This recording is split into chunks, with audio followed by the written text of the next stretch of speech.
দিন দিন আমাদের সমাজে যে কারণে বাড়ছে পরকীয়ার সম্পর্ক। পরকীয়া হচ্ছে বিবাহিত জীবন থাকা সত্ত্বেও অন্য কোনো নারী বা পুরুষের সঙ্গে অনৈতিক সম্পর্কে জড়িয়ে পড়া। বেশিরভাগ পরকীয়ার সম্পর্ক গড়ে ওঠে নারী বা পুরুষের মানসিক ও শারীরিক চাহিদা মেটানোর জন্য। এর ফলে নিজের লুকানো সম্পর্ক জেনে ফেলায় কখনো কন্যাকে হত্যা করেছে তার বাবা, কখনো সম্পর্কের পথ মসৃণ করতে শিশু সন্তানকে হত্যা করেছেন মা, আবার অন্যদিকে স্বামী স্ত্রীকে বা স্ত্রী স্বামীকে হত্যা করেছেন। বেশিরভাগ ক্ষেত্রেই এই হত্যাকাণ্ড আবেগবশত হঠাৎ করে ঘটিয়ে ফেলা হত্যা নয়, রীতিমতো পরিকল্পনা করে ও আটঘাট বেঁধেই এসব হত্যাকাণ্ডগুলো ঘটানো হচ্ছে। আমাদের সমাজে এমন কি ধর্মেও এই পরকীয়া সম্পর্ককে অবৈধ সম্পর্ক হিসেবে বলা হয়েছে, কিন্তু কখনোও কি আমরা এটা জানার ও বোঝার চেষ্টা করেছি কেন আমাদের সমাজে, আমাদের দেশে এই সম্পর্কের হার বেড়ে গিয়েছে? নারী বা পুরুষ তাদের বিবাহিত জীবন নিয়ে কি তারা সন্তুষ্ট নন? আমাদেরই বেশ কিছু ভুল সিদ্ধান্তের কারণেই আজ এই পরকীয়ার সম্পর্কের হার অনেকটাই বেড়ে গিয়েছে এবং ঘরে ঘরে তালাক ও ডিভোর্স হচ্ছে। পরকীয়ায় জড়ানো প্রধান কয়টি কারণ তুলে ধরা হলো আজকের এই ভিডিওতে। শারীরিক সমস্যা বিবাহিত জীবনে, এটি হচ্ছে প্রধান সমস্যা। আর এই সমস্যাটি তখনই দেখা দেয় যখন স্বামী ও স্ত্রী সমবয়সী হয়, অথবা স্বামীর থেকে স্ত্রী যদি বয়সে বড় হয়ে থাকে,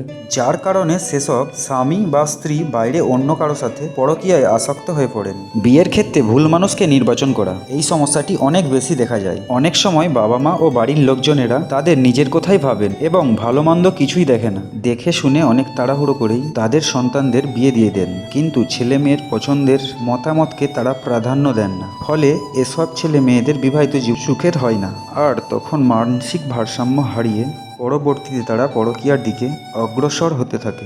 বিয়ের অল্প কিছুদিন পরেই অভিভাবক হওয়া কথাটি বেশ কড়া হলেও এটাই বাস্তব। বিয়ের পর স্বামী ও স্ত্রীর মধ্যে মধুর সম্পর্কে তখনই ব্যাপক পরিবর্তন আসে যখন তারা মা ও বাবা হয়ে যান। একটা সন্তান পরিবারে আসার পর মূলত সন্তানের দিকে বেশি গুরুত্ব দেওয়া হয়। সন্তানকে নিয়ে অতি ব্যস্ত থাকায় স্বামী স্ত্রী কেউই একে অপরকে সময় দিতে পারছে না, যার কারণে আগের মতন সেই মায়া ও ভালোবাসা থাকে না। তখনই সেই সব পুরুষ ও নারীর মন বাইরে চলে যায়, অর্থাৎ পরকীয়ায় জড়িয়ে পড়ে। ক্যারিয়ার অ্যাডভান্সমেন্ট খুব দুঃখজনক হলেও এটাই সত্যি, কিছু পুরুষ বা নারী তার ক্যারিয়ার প্রমোশন দ্রুত বৃদ্ধি করার জন্য তার কর্মস্থলের ম্যানেজার ও উপর লেভেলের বসেদের সাথে পরকীয়ায় সম্পর্কে লিপ্ত হয়ে যান, কারণ তারা মনে করেন এতে করে তারা তাদের জবের ক্ষেত্রে বিভিন্ন সুযোগ সুবিধা পাবেন। কিন্তু এটা সম্পূর্ণই ভুল চিন্তা। উল্টো এটা একটা মানুষের ব্যক্তিত্বতা, তার চরিত্র সত্তাকে ধ্বংসের মুখে নিয়ে যায়। এসব সম্পর্কও যেমন বেশি দিন টিকে না, ঠিক তেমনই চাকরি হারানোর আশঙ্কা থাকে। পরবর্তীতে এইগুলোর প্রভাব ফেলে আমাদের পরিবারের সন্তানের উপর। বিশ্বাস, ভালোবাসা ও সম্মান সবকিছুই বিনষ্ট হয়ে যায়।